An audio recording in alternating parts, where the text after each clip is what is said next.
अच्छा सर, रब इश्रह ली सदरी, बिस्मिल्लाहिर्रहमानिर्रहीम।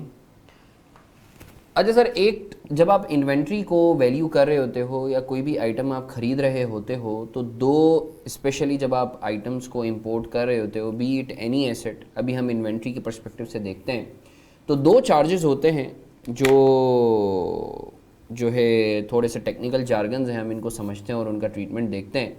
एक है ऑक्ट्रॉय चार्जेस और एक है एलसी चार्जेस।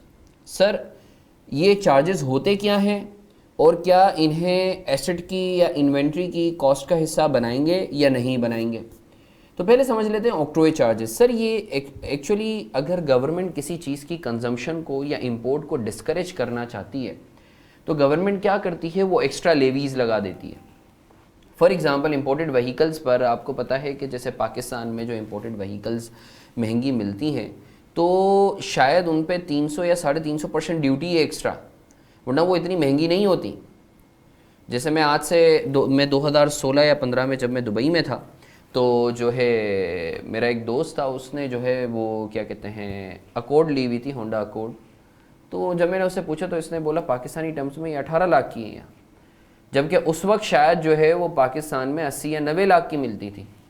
तो वो जो एक्स्ट्रा जो है गवर्नमेंट ड्यूटीज़ लगाती है जिसकी वजह से यहाँ चीज़ें महंगी होती हैं, तो these are called octroi charges. अभी रिसेंट एग्जांपल अगर मैं दूँ तो 2 साल पहले सिगरेट या पान छालियाँ की अगर मैं बात करूँ तो सिगरेटों पे जो है वो ठीक ठाक दाम बढ़ गए, या छालियाँ जो है वो शायद जो 1 रुपये की मिलती थी वो शायद 5 रुपये या 10 रुपये की मिलती है।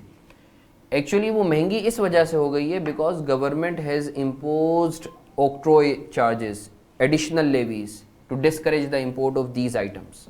सही है ना?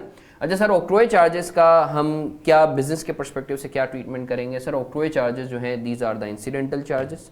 सही है ना? वही वाला रूल, पॉइंट ऑफ परचेज से लेके सेलेबल कंडीशन में लाने तक जितनी भी कॉस्ट इनकर होगी सिवाय 3 चीज़ों के, refundable taxes, abnormal charges, non incidental charges. तो सर ये जो ऑक्ट्रॉय चार्जेस हैं सर ये ना रिफंडेबल होते हैं, देने ही देने। अगर आप बिज़नेस कर रहे हो, लेट्स से अगर मैं सिगरेट का बिज़नेस कर रहा हूँ, सही है ना, तो मुझे तो ये पे करना ही करना है extra amount as a business. सही है। नंबर 2, ये एबनॉर्मल भी नहीं है, नॉर्मल चार्जेस हैं। इंसिडेंटल, जाहिर सी बात है मैं ख़रीद रहा हूँ, अगर लेट्स से मैं सिगरेट बाहर से इंपोर्ट कर रहा हूँ तो आई हैव टू पे दीज चार्जेस। सही है ना, अगर मैं बिज़नेस करना चाहता हूँ।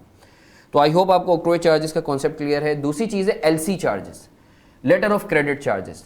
होता ये कि देखें, आपको पता है कि बायर एंड सेलर, स्पेशली जब मैं अगर आपको फॉरेन ट्रेडिंग की बात करूं तो जो आपका क्या कहते हैं जो सेलर है, जो बाहर बैठा हुआ सेलर है, ऑब्वियसली जुरिस्डिक्शंस चेंज होने की वजह से जो है रिलायबिलिटी का इशू आ जाता है कि वाकई बायर पेमेंट करेगा या नहीं करेगा।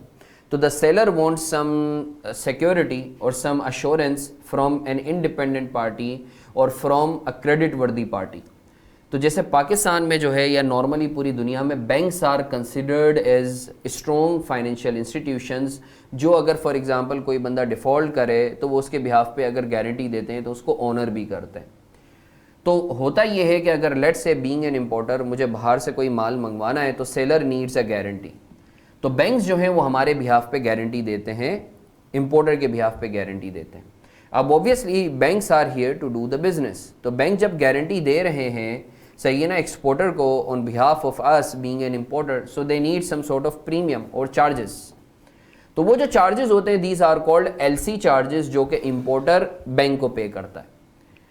तो आई होप आपको एलसी चार्जेस का कॉन्सेप्ट क्लियर है। अब सवाल ये पैदा होता है, सर एलसी चार्जेस को आप जो आइटम खरीद रहे हो उसकी कॉस्ट का हिस्सा बनाओगे या नहीं बनाओगे? The answer is yes. वही वाला रूल कि सर इन्वेंट्री की कॉस्ट का हिस्सा बना, कौन से एक्सपेंसेस बनेंगे, पॉइंट ऑफ परचेज से लेके सेलेबल कंडीशन में लाने तक जो भी एक्सपेंस होगा आप उसे इन्वेंट्री की कॉस्ट का हिस्सा बनाओगे। अलबत्ता वो रिफंडेबल नहीं होना चाहिए, एबनॉर्मल नहीं होना चाहिए और नॉन इंसिडेंटल नहीं होना चाहिए। अब सर हम इसको देखते हैं एलसी चार्जेस को। सर ये ऑब्वियसली पॉइंट ऑफ परचेज खरीदने से लेके सेलेबल कंडीशन में लाने के दरमियान हो रहा है, जाहिर सी बात है इसके बगैर माल आ ही नहीं सकता जब तक गारंटी ना दे बैंक आपके बिहाफ पे। सर ये क्या ये रिफंडेबल है? नो, एलसी चार्जेस तो आप कभी रिफंड नहीं होते। सर क्या ये एबनॉर्मल है? No, this is part of business. आप अगर बिजनेस कर रहे हो, कोई चीज़ इंपोर्ट कर रहे हो तो you have to pay the LC charges to the bank.